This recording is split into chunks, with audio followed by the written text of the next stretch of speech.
So again, my name is Brett Harris. I'm a Strategic Accounts Manager here at Indiegogo, and we're very excited to be with you here today on our small business crowdfunding open Q&A session. So this is actually one of the first open Q&A sessions we've had. Some of you may have attended some of our tweet-ups before. Always experimenting and looking for new ways to connect with our audience and our members and ways to help you better run your campaigns and be more successful. So really excited to have you here, and especially excited to have our guest speaker, Mr. Adam Chapnick. And Adam is the principal and evangelist here at Indiegogo. He is actually the founder of Distribber, which is the new model flat fee distribution service that places independent films on VOD platforms while empowering filmmakers to keep 100% of their revenue. Adam has also proudly served on the board of directors of the International Documentary Association since 2009. And he lives in Los Angeles and kind of heads up our offices from LA. For those of you who don't know, we are headquartered here in San Francisco with offices out of LA and New York.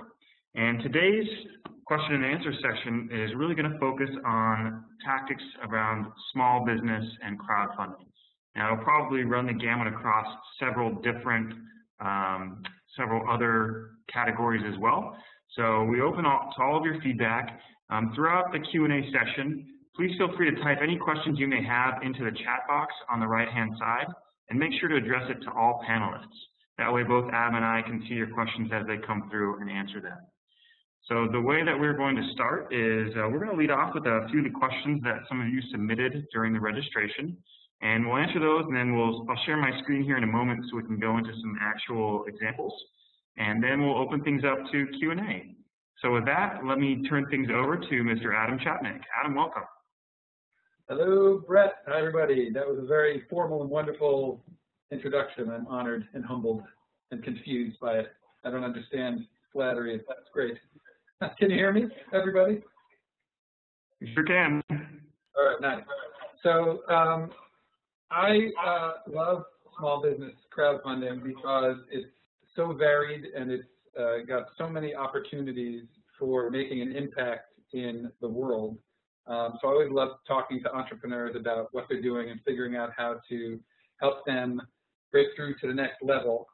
Something I observed with small business is that we have a lot of sort of ingrained preconceptions about all kinds of things when it comes to financing a business that crowdfunding sometimes can turn on its head, and that's always the most fun kind of conversation, don't you think? I guess I can jump right in and start with whatever we want to talk about first. Brett, do you want to? Yeah. Why don't we kick things off with a couple of questions that we received on the registration? So one of the first ones, which is probably one of the most common questions that we get across any category, is how much money can I raise? So it's kind of a general question, but maybe you can provide some insights there. Yeah, no, it's absolutely the logical first question, right? Because it's also, interestingly, the unknowable answer. It's the kind of thing that no one has yet figured out a way to quantify, whether being, by telling me how many Twitter followers you have, what size your newsletter is, how many Facebook fans you have, how many people in your graduating class, your fraternity, it doesn't matter. There's nobody who can accurately predict, based on any of that data, what amount of money you're going to be able to raise. However, there is one sort of rule of thumb that has emerged across all crowdfunding platforms, and it is true on Indiegogo, which we have observed, which is that strangers, which is what I call people who will give to your campaign who don't know you. That doesn't necessarily mean they found you by just browsing through Indiegogo and finding your campaign and giving you money, though that is a stranger. It also counts someone who someone you know has referred to you, but who doesn't know you. The data that we see is that strangers won't give to a campaign until it's hit roughly 30% of its target, no matter what the amount is.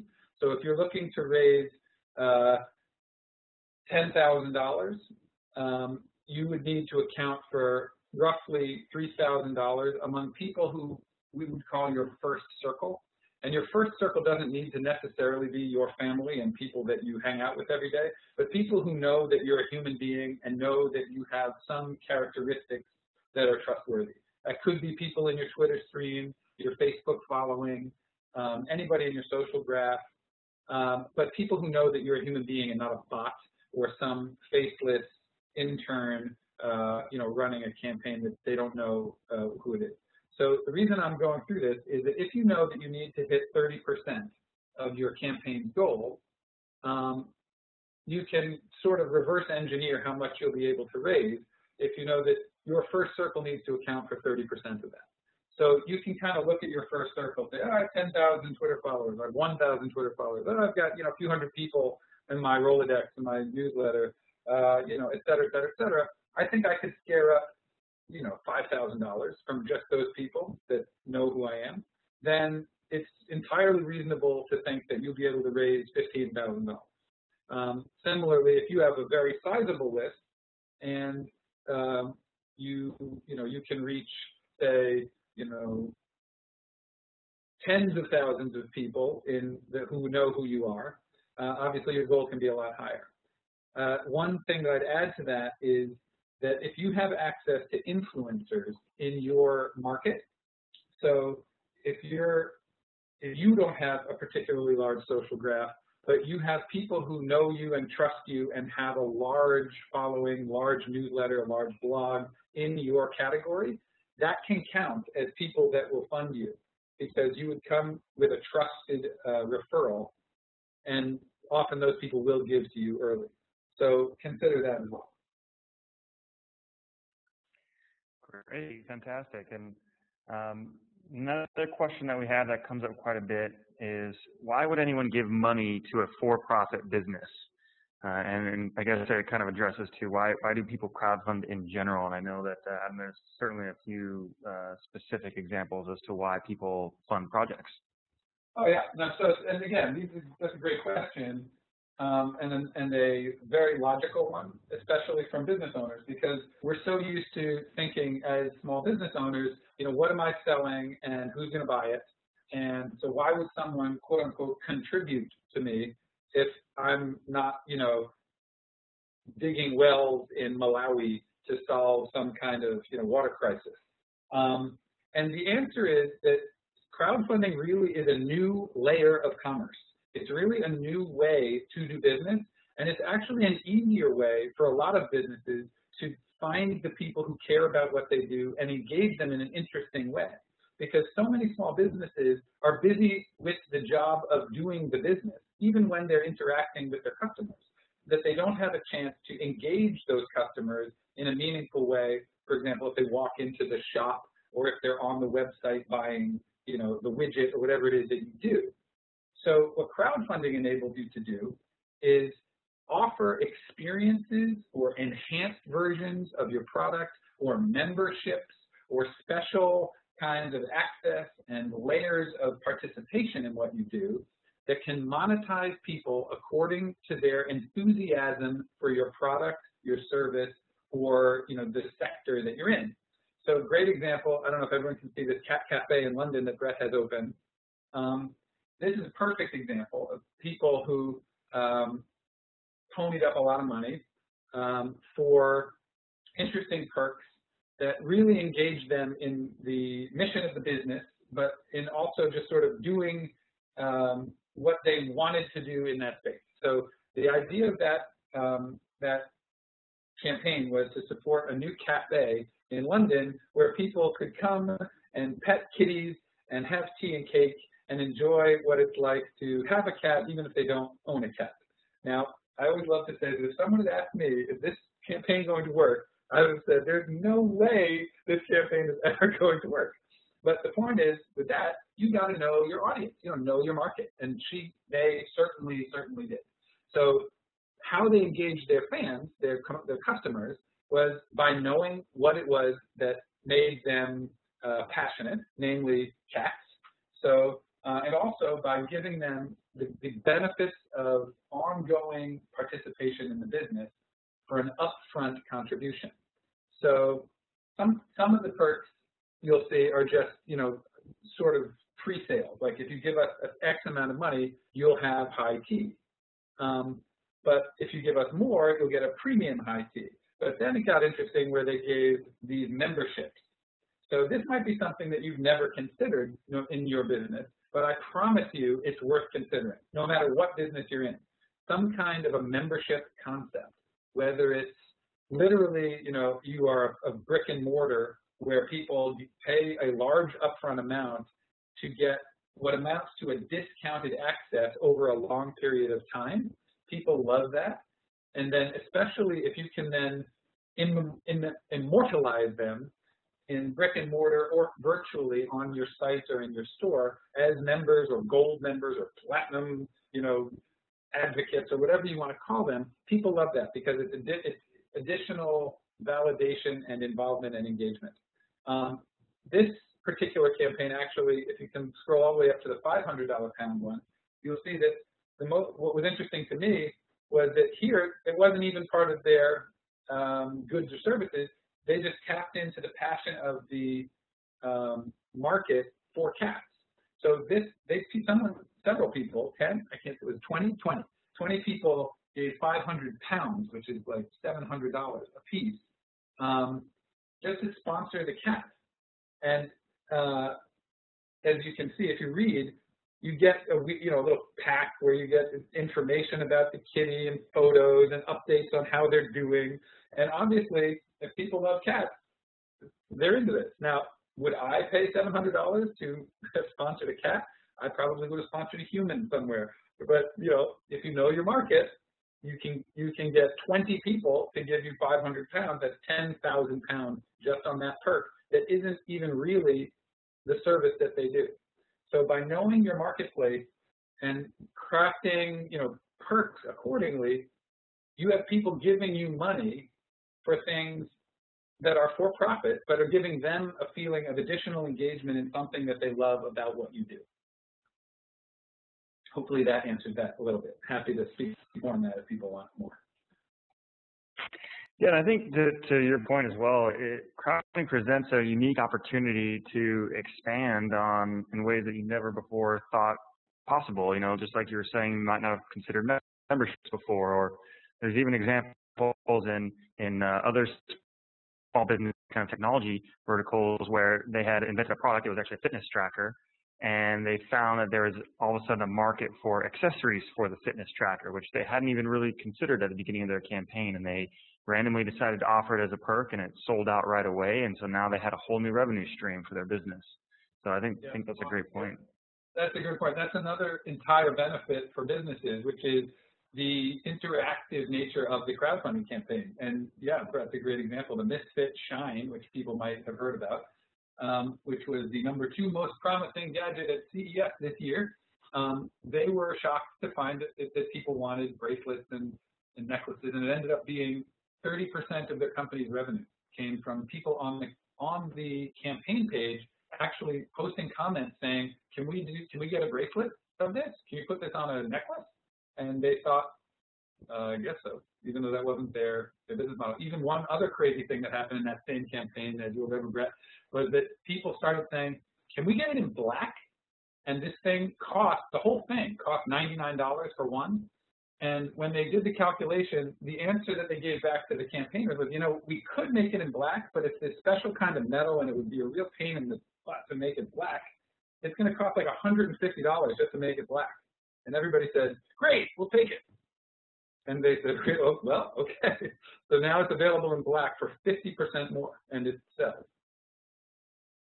Crazy. Oh, there you go. Here it is, Misfit Shine. Look at that. Power of the internet.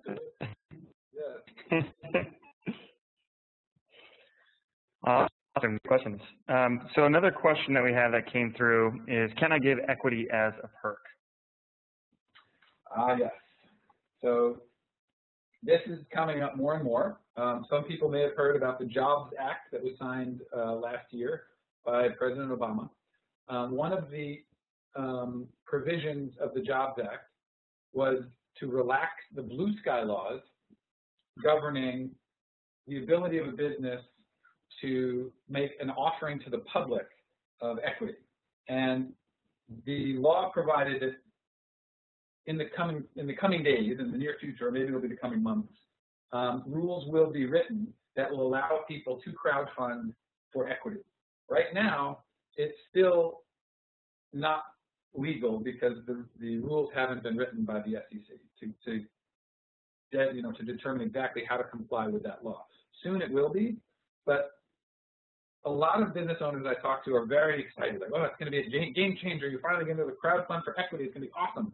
But what I always remind people is, whoa, that is not a revolution. We already crowdfund for equity. We already go out to investors. We already go out to, whether it's in a friends and family round, an A round, whatever you're doing. If you're going out to investors, you're basically trying to assemble a lot of people together to give you a giant amount of money. But the catch with old-fashioned investing is that when you raise that investment, yes, you get the money you need, but what you end up with after that process is just the money you need. And what you don't have is usually half of your company. And you don't have any customers, and you don't have the business yet. You still have to go out and say, okay, now I have the money, let's use it to make the business. There's nothing revolutionary about crowdfunding for equity.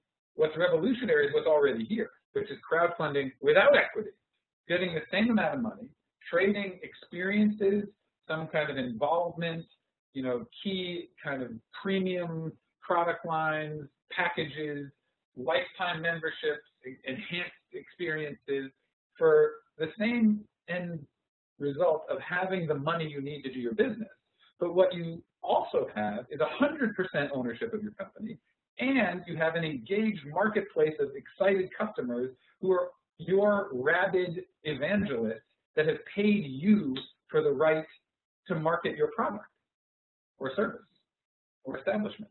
And that's revolutionary. That's amazing that you can do that. So I encourage people to consider how to do it this way and to be very careful before jumping into or assuming that what's really better is equity. Now, people always ask, oh, are we going to do equity? Are we going to do equity? And we are looking very carefully at it. We're certainly among the leaders in examining it. And we're being very serious about examining it as an opportunity. And if it looks like something that will bring a lot of value to our campaigners in a positive way and that we can provide that, we definitely will. But I encourage everybody to consider carefully before they give up pieces of their company for money that they could crowdfund without giving up pieces of their company.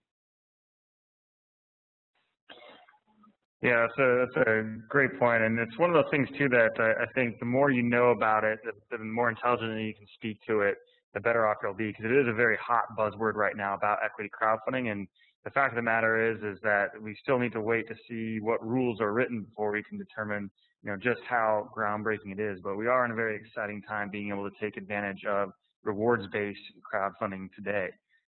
So that's fantastic.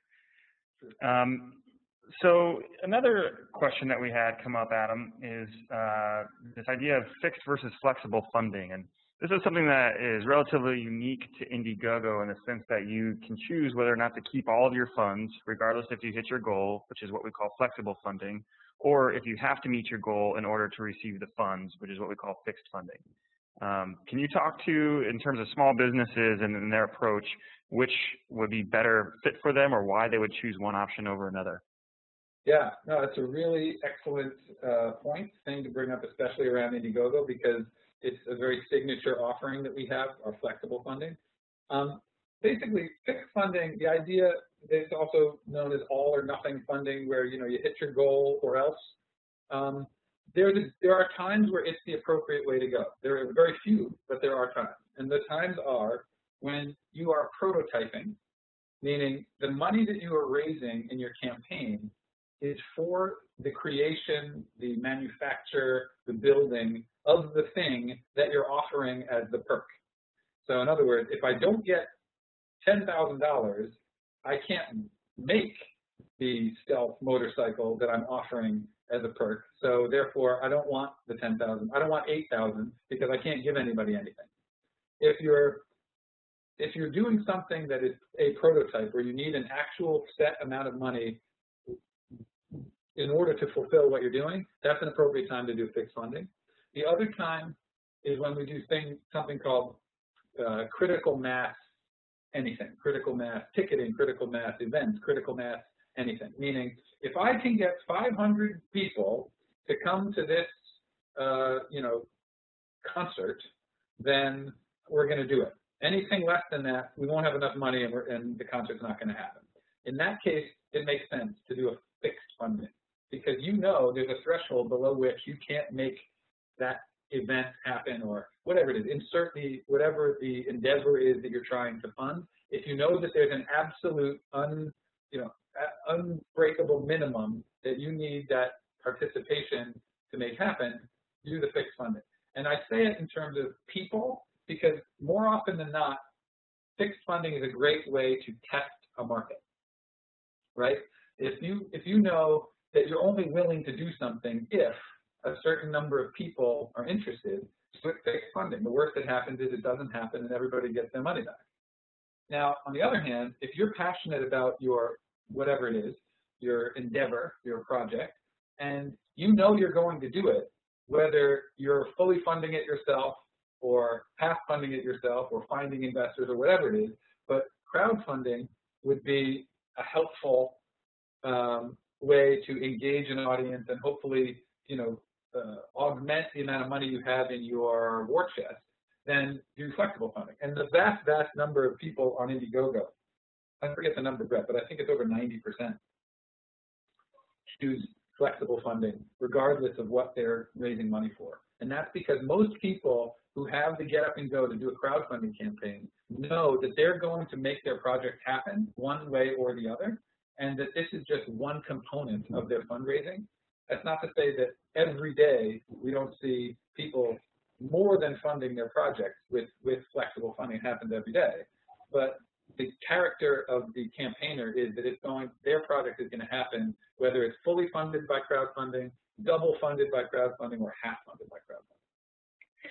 Yeah, and I think to build off that as well, it also helps you to structure your campaign based on trying to get a flexible funding campaign. So, really there's this, I think, common misconception that, well, you're going to get more interest if it's a fixed funding campaign because it's more believable in that if you meet your goal, it's going to happen. And, you put a lot of work into structuring a campaign. It's a lot of effort to create and to maintain and to, push through the month or however long you're going to run it.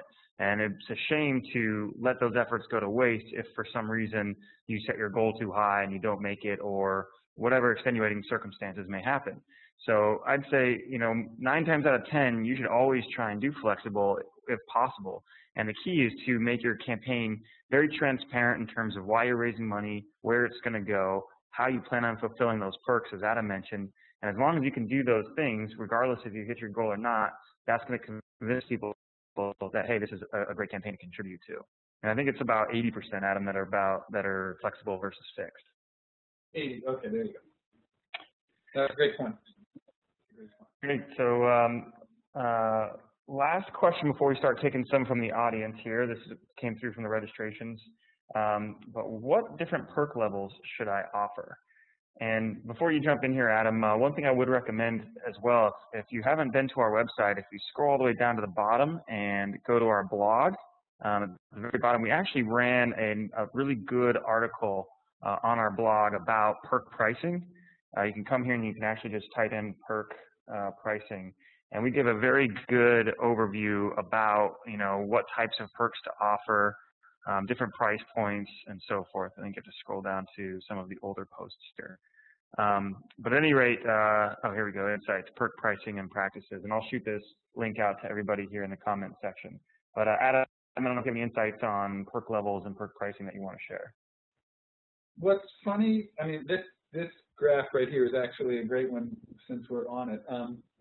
One thing that I always tell people is always have a $25 perk, the first thing. No matter what you're doing, I don't care what it is, always have a $25 perk, because it's by so far the most people on Indiegogo who give money to a $25 perk. So find something that you do that's worth a little more than $25, you would think, and offer it for $25, and that is very likely to be your bread and butter level of perk, no matter what your campaign is for. I'm not saying I know why that is, but I know that it is based on the data. So you can see here that 50 is, it's actually far behind 25, but it's still a muscular perk level. But there's something that I recommend that I know not even everybody at Indiegogo agrees with, but I'll make the case here, and I really strongly recommend doing a very low price perk as a way to engage the machine that is Indiegogo. And I'll explain. The average contribution amount on Indiegogo, and I'm not going to get it right, and maybe Brett, you know it? When I ask, what do you think of the average contribution amount? It's people like, hey, 25 bucks, 30 bucks, 50 bucks. It's more than all that. It's over 70, and I can't remember the actual number. It's about $75. 75, okay. So usually that's very surprising to everybody. So if you bear with me, I'm going to walk you through why you should have a $1 or $2 perk. So Indiegogo is a conversion machine, right? You send people to your page, we convert them from visitors to contributors, and then we convert them from contributors into sharers by putting into their Twitter streams, into their Facebook posts, what's called an A+ marketing referral, meaning a referral from someone that you know, whom you trust, who is recommending a product, service, or thing that they've already spent money on. That's the highest, most trustworthy, most actionable referral marketers can hope to get. So if that's what we create in our referral process, in our conversion process, if you offer a perk level that's say $25 and that's where you start, there are some number of people who would love to participate but don't have $25 or don't want to give $25 at this point. But if you gave them the opportunity to show their support for you by throwing in $2, what happens is once they throw in $2, we convert them, some percentage of them, from contributors to sharers, right? And so let's say even just 10 people, 5 people, take your $1 or $2 perk and they convert to a sharer. Suddenly you just got access to their entire social graph with an A+ marketing referral. Let's say of those 5 people, one of them has 500 people on their Twitter, one has 1,000, one has 5,000, one has 10,000. Among all those thousands and thousands of people on Twitter and Facebook, if even one person comes and contributes to your campaign, statistically, what would that one person contribute? $75, statistically. So the point is, if you want to play the crowdfunding game, in my opinion, you want to give yourself every chance to hit virality, where a referral breeds a referral breeds a referral. So my opinion is that it's much more valuable to get more human beings into that referral machine than it is to try and save, $8, $12 by uppricing a perk. Does that make sense? I hope it does. Great. So we have a couple of questions that have been coming through. The first one is from Miha. Hopefully I'm pronouncing that right. And she is asking about social impact and projects. So small business crowdfunding for social projects such as an education company wanting to produce and distribute books to children in Ethiopia, or other social enterprises that want to incorporate some sort of social impact piece into the campaign. What are our thoughts?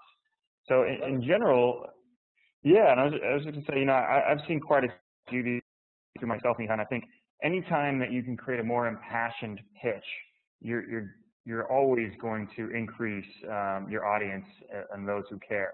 So if I'm selling shoes and I'm just selling shoes alone, I'll certainly have interest, especially if the shoes are really cool and they're feel good and those sorts of things. But now if I can also tie in a social impact similar to the Tom's model and the 1-for-1, that's a much richer story to tell.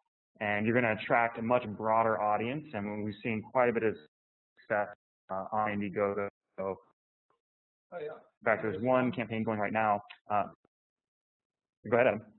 No. Continue. Oh, I was going to say there's a campaign going on right now called Waveborn, and there's hundreds of them going on right now, but Waveborn is a company that produces sunglasses, and for every pair that you purchase, you have the choice of helping to fund eye correction surgery for those less fortunate in African countries, or you can actually fund a pair of glasses for someone in need.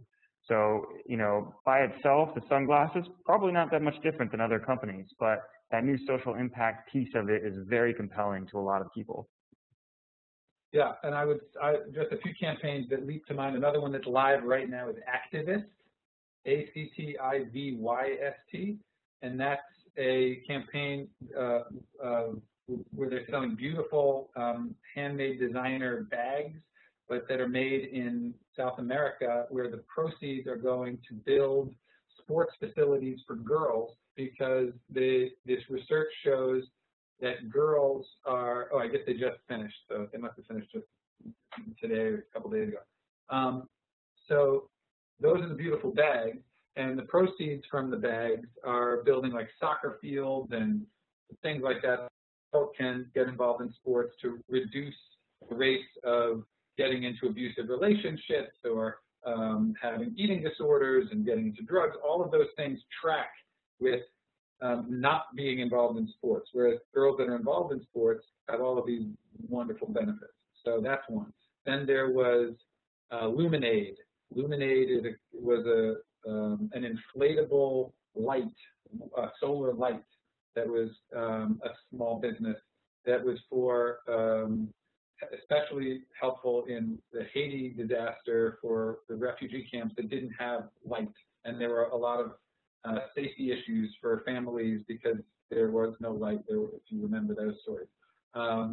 One Face Watch is a watch that was made by a design company in Chicago, where they made a different color watch for each different cause that they were going to give money to. Like the pink one was for breast cancer, the black one was for cancer, the white one was for water issues. I forget, there was like 5 of them. And so that was a creative way to induce sales, but also do good. And you'll see so many of these on Indiegogo. It's really a great guideline for every business to try and see how you can engage people where they care. Because like Brett was saying, if you can make your story have some kind of double bottom line, people will be much more enthusiastic about playing with you. Oh, wow, they did 357. I didn't remember that. That's for free. Yeah, and you know, one great way to see what other folks are doing as well is to just go and browse through Indiegogo.com. You can search for most funded. You can search in different categories. For small business, there seems to be a lot of crossover for product-based small businesses that go into the design category as well, so definitely check that out, and technology as well. But yeah, I think it's a great idea, and a lot of people who might not have previously considered a social impact piece to their business are starting to look at it now just based on the success. And you know, aside from it helping your business grow and reach more people, it's just a neat thing to be doing. You know, anytime that you can impact the world, I think, and make the world a better place, it's always positive. And that's what we're all about here at Indiegogo, and that's what we hope that all of our campaigners are about as well. Amen, brother. So let's see here. We had another question. Let's see here. This one came in and they said, what if we don't have enough people within our inner circle to get that first 30%? How else can we reach an audience to meet our goals? So I sort of touched on it a minute ago, but I think the key thing is to look at if you can get to people who do have those kinds of numbers. And that can mean a blogger in your space that has a large subscriber base. That can mean an association, a club, you know, any kind of aggregation of people who deeply care about what you do. So, I mean, the ridiculous, crazy example of this is, I don't know if anybody heard about Let's Build a Goddamn Tesla Museum. That is the name of the campaign, not my expletive. And that what happened there was a tiny, tiny little conservancy on Long Island that was tasked with taking care of Nikola Tesla's rundown, dilapidated old laboratory, was faced with a terrible situation where their property was, they were going to lose the property. And the state of New York made them an offer saying, if you can find a way to raise $850,000, the state will match it and pay the money that's required to save this property. The woman who was in charge of this foundation called the Wardenclyffe Foundation, I believe was like the local librarian in the town from down the street. No experience in anything relevant. But someone hooked her up with a blogger named Matt Inman from a blog called The Oatmeal, who had just recently done a blog post about how cool Nikola Tesla is and why he's cooler than Edison. And further, that same blogger had done a campaign a few months earlier for free, essentially, giving it entirely charitable to raise $20,000 for a couple of causes. I won't go into the hilarious backstory behind that campaign, but short story is he raised $220,000 on a $20,000 goal using his blog readership. And they were all very excited and proud and happy that they had done it, rightly so. So this little foundation got in touch with Matt. He said, sure, I'd love to help. And he went out to his people and said, here's what we're going to do. Let's build a goddamn Tesla museum. And on the very first day, his funding velocity, which is something we measure of how much money is coming per, we usually say per day, but in this case we did it per hour, it was around $30,000 an hour the first day. So the point is, if you hook up with the right person that has the right following, it really doesn't matter how many people you know. But you have to be scrappy and enterprising and find a way to reach people who have the reach. And then you only have to convince a few people who, if they get converted to your cause or your business or what you're doing, that will help enormously. Yeah, I think along the same lines there, even if you're not as fortunate enough to reach someone like a Matt Inman who has a huge following, even friends and family who are active on social media, maybe this is the first time you're engaging in Facebook or Twitter or something like that and you don't have a big audience, odds are you know someone who does. So being able to tap them and say, hey, I would love to put you on my campaign team, and even if that just means that they're promising to email 25 of their closest friends for you the day that you launch, or post on their Facebook once a week, or whatever you determine is the right fit for that person. But putting together that strategic team or reaching out to organizations that are passionate about what you're doing are definitely going to help your efforts there. Yeah, that's a huge thing. It's a little tangent that I will extend, which is awesome, which is the idea of either whatever you want to call it, a launch committee or a host committee or whatever. Really, really, really, really powerful in crowdfunding. That if you can engage people before you launch your campaign, you say